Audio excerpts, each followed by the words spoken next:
Black people. Right. And what's interesting about this that you brought up, purpose. I think for me, I've been grappling with over the past couple of years, specifically like in the pandemic, this sort of this conflict between purpose and passion, and figuring out which one is which, right? Because there's a lot of things that I'm passionate about, but I'm not sure if that's my purpose. And I'm curious to what do you think about that as you sort of, if you reflect on your life and your experiences leading up to now, do you feel like that was a struggle for you, or did it come more naturally? Because I'm still struggling with it. I'm trying to work through it. And so I'm curious as to what your perspective is on that. Yeah, that's good. You made a good point about we could be passionate about all these things. Do we feel like it's aligned with our purpose? Mm-hmm. Here's what I know to be true for me in this moment. Mm-hmm. I had to give myself grace, Jay, to change my damn mind. You know that? I was like, I know I want to do this. I'm going to do that.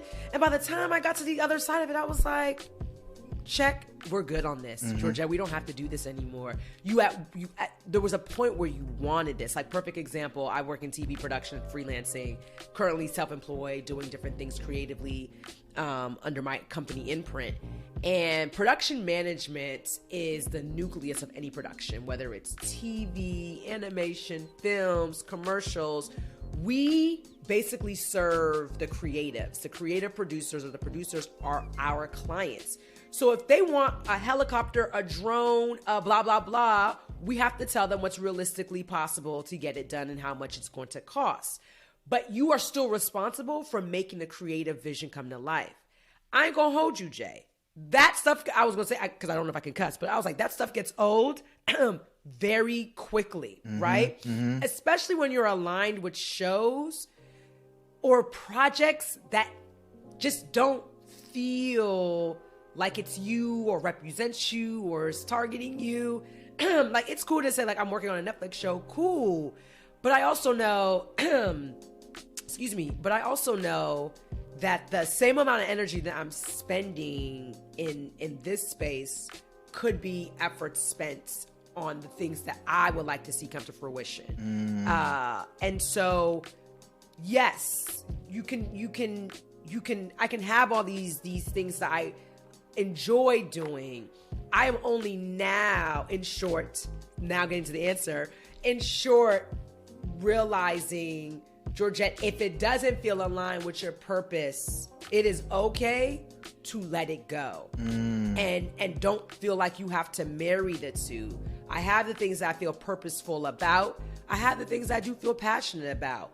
But I think the purpose will always, for me, be louder because my body starts the tensing up and, and I'm listening to my body more. If we are in an environment that my body's like, we don't need to be here because this is what happens when we get out of it. You're in pain, you're stressed, you're not as productive physically as you need to be. It's adding stress. It's wear and tear on your mental and emotional well-being. Is it worth it? And the answer now for me, Jay, will be no. Right. It isn't worth it. I love that, and it definitely sort of validates some of my thoughts around this idea of changing your mind, because I think a lot of our listeners are college students or young professionals, and I know when I was in college, I thought I had to have it figured out right before I graduated, or even in college. Like, am I studying the right thing? Am I doing the right thing? Right. And I think that to make it sound like you have to do the right thing for the rest of your life is you're doing yourself a disservice, because we evolve over time. So what was true for you in college may not be true for you once you graduate. For the first few years after you graduate, it may not be true to you. What's true to you now in your 20s may be very different in your 30s and 40s, or maybe month to month or year to year. And so the fact that you brought up, give yourself grace to change your mind is so validating. And I want our listeners to really understand that it's okay to change your mind. That doesn't mean it's easy to change your mind, but it's possible. And that your purpose and your passion are two separate things, but the whole point of life is to explore those passions in pursuit of finding your purpose. And hopefully when you find your purpose, you feel no pain. You know, you feel. I love how you said that, in pursuit of your purpose. Yeah. One note, for those that watched Insecure, when you said about the right thing for the rest of your life, the one thing that Tiffany, Amanda Seale's character, said that I was like, ooh, yes, was the right thing, as long as it's the right thing for you, that is all that matters. Because a lot of times we're looking to align with our community, our friends, what family members and society has projected onto us and where we should be. Bump that, right? If it feels right for you in that moment, then it's right for you in that moment. And so I say lean into that.